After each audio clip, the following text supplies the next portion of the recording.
Hey guys, assalamu alaikum. So for today's video, I just want to talk very briefly about the importance of sincerity and being sincere with Allah, because the fact of the matter is, a lot of times, when we do something and our intentions can get muddled a little bit, and sometimes when you do something for the sake of showing off, that's known as riya, and that's very problematic because what you're supposed to be doing for the sake of God, you're almost kind of end up doing for the sake of other people, and so that's almost raising it to a level of like minor polytheism, um, and so um, it's super important to try to maintain our sincerity, and this is something that we all struggle with. Even our pious predecessors, they used to struggle with this stuff too, and so to help illustrate, how we can to help give you an awesome example of struggle for sincerity.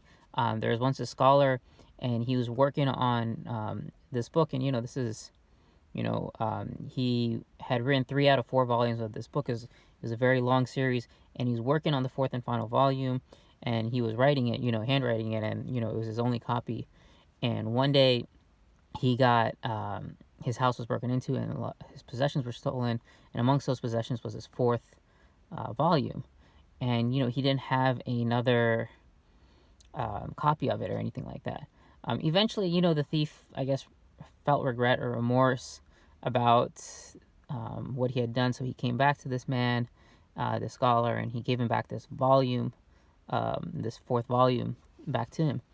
And the scholar basically said, you know what? Why don't you keep it?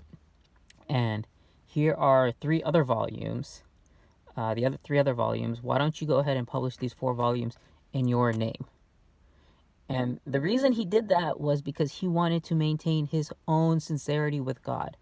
Because the fact of the matter is, it doesn't matter if it's attributed to you or to somebody else. If people benefit from it and because of your work, then your reward is with God. So it doesn't matter if your reward is with the other people, if your reward is with God.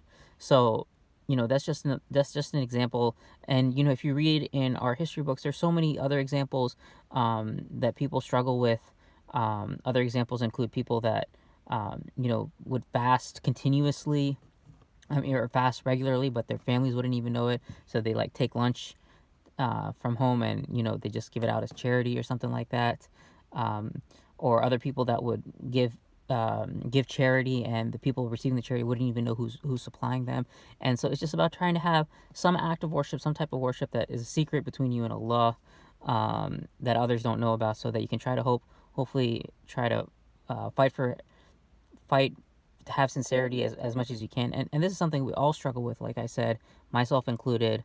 And we should never think we have sincerity. The person who starts thinking his sincerity is sincere, that by itself becomes problematic. It's a struggle and a battle, and a jihad that we will continually do until we pass away. All right, I hope this helps. Inshallah, a reminder for me too. Jazakumullah khair. Assalamu alaikum.